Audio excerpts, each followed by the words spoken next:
सुंदर दुखित जीव उबारने। नम्रता और दीनता से भेंट सतगुरु लीजिए। मैं हूँ शरणागत तिहारी, दास अपना कीजिए।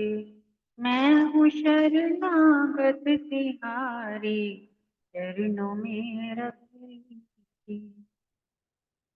सौभाग्यशाली गुरुमुख सज्जन मंडली अपने समस्त चित्त वृत्तियों को एकाग्र करते हुए अपना ध्यान अपने मन मंदिर में श्री परम हंसों की ओर लगाते हुए श्रद्धा प्रेम सहित मीठे स्वर में बोली जयकारा। बोल मेरे श्री गुरु महाराज की जय। गुरुमुखो, पिछले जो आपने सत्संग सुने उसके अंदर आपने लास्ट में जो सुना था, अब आज फिर से उजागर करते हैं। यानी कि संत कबीर साहब जी फरमाते हैं, नाम मिला दे रूप को जो जन खोजी होए। जब वह रूप, अगर किसी का भी रूप, शुरुआत हम उदाहरण देते हैं आम दुनिया से, कि जैसे घर परिवार है, गली मोहल्ला रिश्तेदार है, कोई भी है, अगर हमें जिसका भी नाम मालूम है तो नाम से पहले हम उसकी शक्ल से मिलते हैं ना, और शक्ल जब मिलती है तो हमें नाम भी मिल जाता है और वो हमारे हृदय में उसकी शक्ल सूरत बस जाती है। अब जिस नाम से हम किसी को पुकारते हैं तो उसकी शक्ल, चेहरा हमारे पहले ही दिल और दिमाग में छा जाता है। तो उसी हिसाब से जब हम उसको नाम से पुकारते हैं तो वो झट से मुड़ करके हमारी ओर देखता है, क्योंकि उसको मालूम है कि ये नाम मेरा है और मेरे नाम से मुझे बुलाया जा रहा है। तो गुरुमुखो, इसी प्रकार से हमें जो नाम दान मिला है वो परमात्मा के घर का नाम दान है। अगर हम नाम सिमरन करते रहेंगे, नाम को अगर हम पुकारेंगे तो अवश्य एक ना एक दिन जिसका हम नाम पुकारते हैं वो हमारी ओर जरूर देखेगा, नजर निहारेगा और हमारी हर बात को सुनेगा। जबकि वो कहीं नहीं, ना कहीं मंदिर गुरुद्वारों मस्जिदों में है, ना कहीं बाहर की दुनिया में है, वो तो हमारे घट के अंदर बैठा है। लेकिन जब हम नाम से उसको पुकारते हैं, उसका ध्यान करते हैं, तो ये सोच के क्यों करते हैं कि वो बाहर है। हम ये सोच के क्यों नहीं करते कि वो हमारे हृदय के अंदर है और अंदर ही नाम की धुन जो है वो सुने और हमें आवाज दे अंदर से। जब नाम की धुन अंदर बजती है श्वासा रूपी, तो उस वक्त अगर भाव आपका जाग गया, अगर उस भाव में आपका एक भी अश्रु निकल गया तो झट से वो सुनेगा और झट से अंदर से आपको आभास हो जाएगा उसके होने का। क्योंकि उसके होने ना होने का आभास जो है वो हमारी भाव के ऊपर डिपेंड करता है। जितना जैसा भाव होगा वैसा ही वो अंदर से उजागर होगा। अब हमारे अंदर के जो भाव है वो जागेंगे जब हम, जैसे एक माँ है, उसका बेटा विदेश में है और वो जिस भाव से अपने बेटे को अंदर ही अंदर से पुकार करके आवाज देती है, उसका मानना ये होता है कि जिस बेटे को मैंने 9 महीने अपने पेट में रखा, तो भला मेरे दिल की आवाज उस तक नहीं पहुंचेगी? तुमको अभी तो फिलहाल अब ये युग कलयुग का है, इसमें कुछ भी नहीं कहा जा सकता किसी के बारे में भी कि कौन कितना अंदर से भाव रखता है अपने माता पिता के प्रति। लेकिन ऐसे भी हैं जो चाहे देशों विदेशों में कहीं भी रहते हो, लेकिन उनका अंदर से ध्यान अपने माता पिता के साथ दिल की तार जुड़ी होती है, और वो अपने माता पिता की हर बात को महसूस भी करते हैं। जैसे ही उनकी माँ उनको याद करती है, तो वो अंदर से उनके दिल की धड़कन उनको महसूस करवा देती है कि हमारी माँ ने हमें याद किया है। तो इसी प्रकार माँ जब अपने बच्चे को याद करती है ना, उसका बच्चा समझ जाता है और फौरन वो माँ को फोन भी करता है, हालचाल भी पूछता है, बात भी करता है, दुख सुख की, लेने देने की, कि माँ कुछ चाहिए, कुछ भेज दूं, या आप कैसे हैं, सब ठीक ठाक हैं। यानी कि इसी प्रकार से अगर हमारे अंदर के भाव परमात्मा के प्रति, नाम के प्रति जागृत हो जाएं, तो अंदर से वो बैठा हुआ परमात्मा बोल उठेगा और वो हमसे पूछेगा। वो एक आपने सुना है ना दोहा, जैसे कि अगर जब तक हम भक्ति नहीं करते, उस प्रकार से सिमरन नहीं करते, तो हम दोष बाहर वालों को क्यों देते हैं कि फलाने के शोर की वजह से, या फिर एकाग्रता नहीं बनती है, या घर में बच्चे नहीं सिमरन करने देते, या घर की अर्थव्यवस्था ठीक नहीं है। कोई ना कोई तो बहाने बना के ही रहते हैं। लेकिन जिसकी प्रीत अंदर से जुड़ी होती है ना, उसको बाहर की दुनिया से, शोरगुल से कोई लेना देना नहीं होता। वो दुनिया की भीड़ में, शोर में भी रह करके एकाग्रता में अपने अंदर ही अंदर गुमसुम होकर के ध्यान में रहता है हर पल।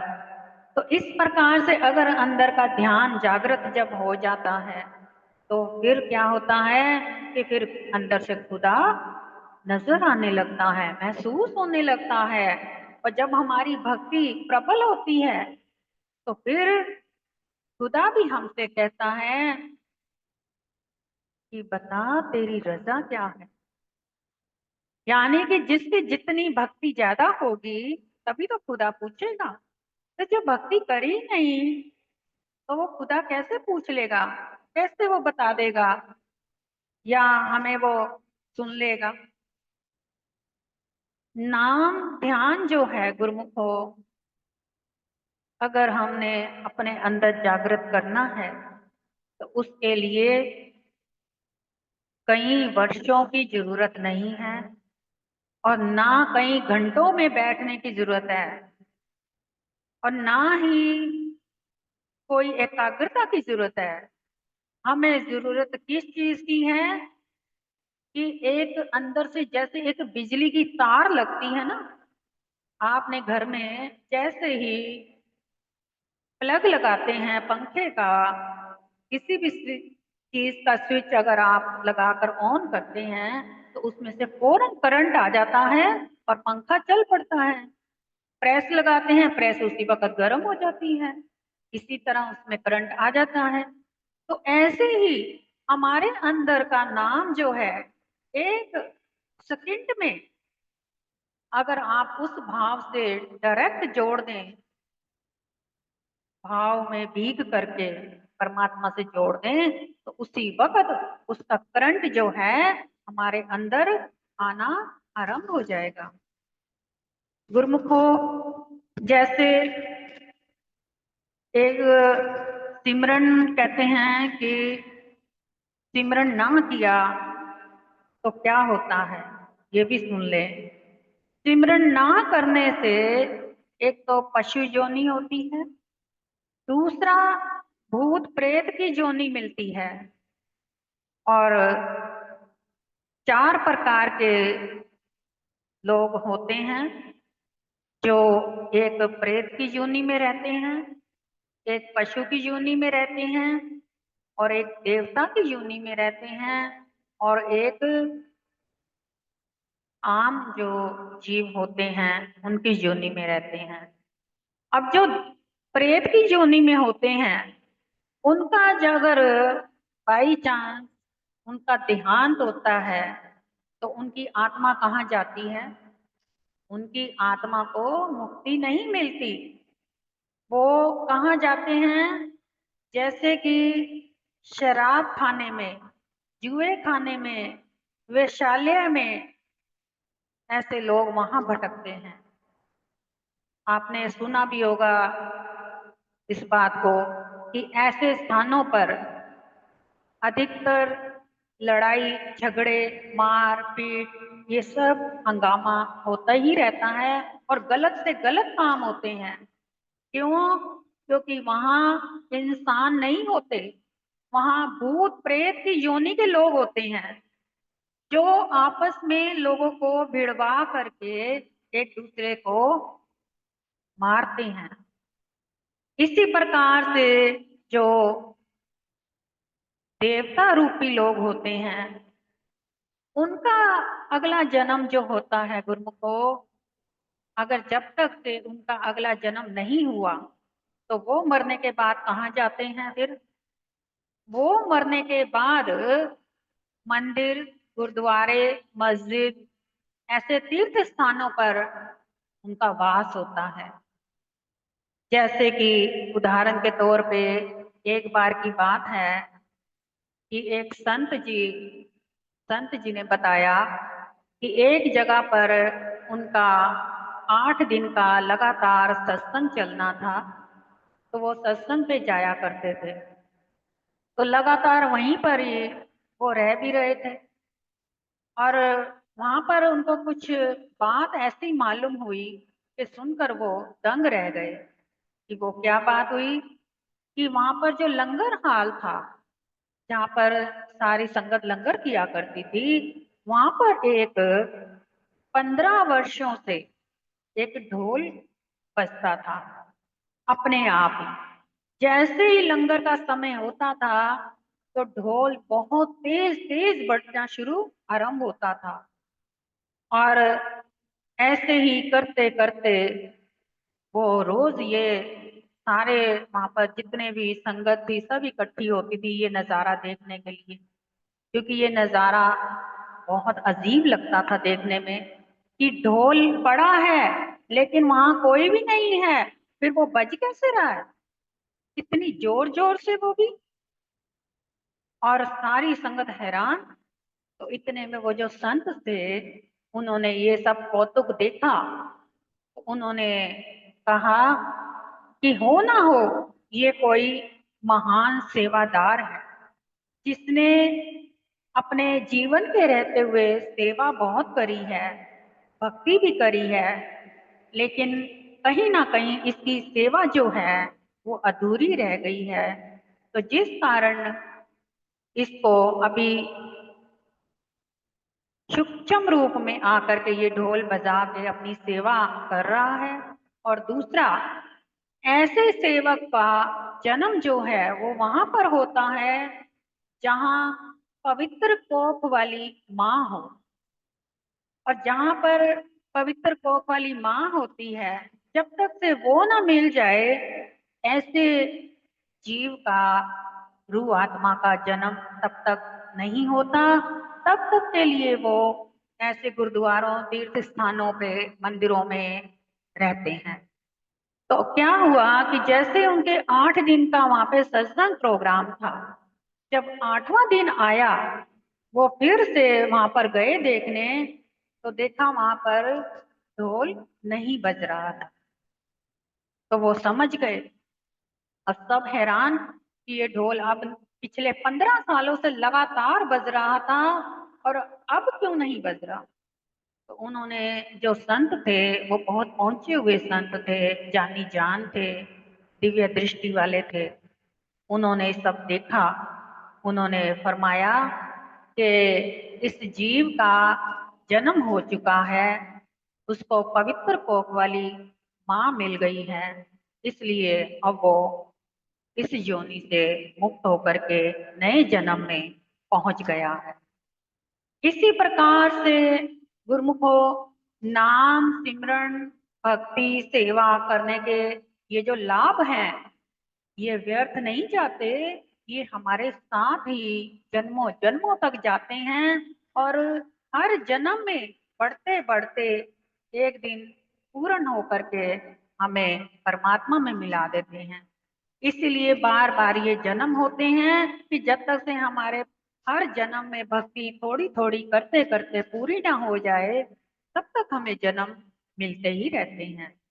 अब ऐसे ही उन्होंने फिर एक बार बताया कि जहां उनका सत्संग होता था वहां पे स्टेज लगी हुई थी। तो स्टेज पर क्या था कि सामने उनके जो स्टेज के सामने दो भगत बैठ करते थे वो उन पे नजर रखते थे। तो अब वो सत्संग कर रहे हैं और जो दो भगत बैठे हैं उनमें से एक जो था वो दिव्य दृष्टि वाला था, जिसकी देवता दृष्टि थी और अंदर से उसकी दृष्टि खुली हुई थी। तो उसको उन संत महात्मा जी के पीछे दो ऐसी रूहें आत्माएं बैठी हुई नजर आ गई।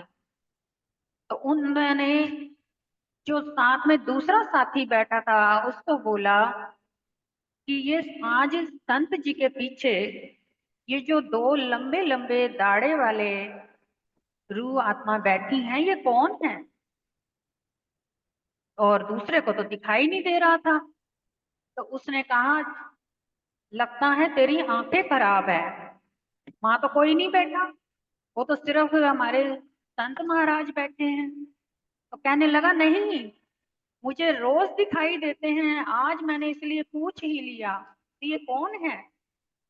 तो उसने दूसरे वाले ने उसको झाड़ चपट करी, कहने लगा कि लगता है तेरी आंखों का ना ऑपरेशन होने वाला है, तेरा चश्मा खराब है, जाके अपनी आंखें टेस्ट करवा ले, ऐसे मत बोल। अब ऐसे करते करते रोज ऐसे होने लगा। अब वो रोज बहस करने लगा। वो हार गए जब वहां से उठ करके नाराज होकर के चल पड़ा। तो फिर इतने में उसने दूसरे वाले साथी ने उसको रोका, कहता जा मत, यहीं बैठ, चल आज मैं भी देखता हूँ कि वहां कौन है। इतने में सत्संग शुरू होने से पहले ही वो दूसरा जो साथी था वो भी वहीं पर स्टेज पर संत जी के पीछे बैठ गया। जैसे ही वो स्टेज पे बैठा संत जी ने सत्संग शुरू किया। अभी 15 मिनट ही उनके सत्संग को शुरू हुआ था टाइम। इतने में वो जो दो रूहें बैठी थी उन्होंने जोर से उसको धक्का दिया और वो उस स्टेज से नीचे गिर पड़े। लगभग उनकी 80-85 साल की उम्र थी। तो उन्होंने बहुत तेज चीख मारी। तो इतने में जो संत थे उन्होंने पूछा कि क्या हुआ, ये सब क्या हो रहा है? तो उन्होंने बताया कि आपके पीछे कोई दो ऐसी रूहें बैठी हैं जो किसी को दिखाई नहीं दे रही, लेकिन अभी मैं बैठा हूं तो मेरे को महसूस हुआ है कि किसी ने मेरे को पीछे से हाथ लगा करके धक्का दिया है। और जो दूसरा साथी सामने बैठा दिव्य दृष्टि वाला उसको नजर आ रही हैं। तो फिर उन्होंने संत महात्मा जी ने उनसे पूछा, दोनों रूहों आत्माओं को जब देखा तो वो उनको पूछा कि आप यहाँ पर कैसे? उन्होंने बताया कि अभी हमारा जन्म नहीं हो रहा, तब तक हम यहीं पर दरबार में रह करके सत्संग सेवा का ध्यान करते हैं, सत्संग सुनते हैं। तो उन्होंने पूछा कि आप दो ही हैं या और भी कोई है? उन्होंने बताया कि और भी बहुत सारे हैं। यानी कि गुरुमुखो ये बात सत्य है।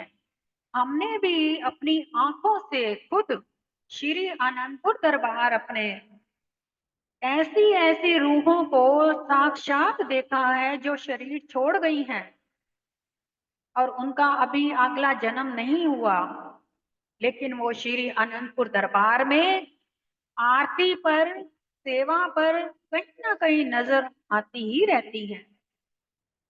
और इसी प्रकार से देखो हम कितने सौभाग्यशाली हैं कि हमें ऐसा स्थान मिला, ऐसा नाम मिला, जिसमें कि हम भूत प्रेतों की या पशु योनि से बच करके हम फिर से सेवादार की या मनुष्य की या देवता के रूप में फिर से जन्म पा लेते हैं। गुरुमुखो, समय बहुत जल्दी हो गया है, आगे का फिर अगली बार होगा। समय का पता नहीं चलता, तो इसलिए क्षमा चाहूंगी समय ज्यादा होने की वजह से।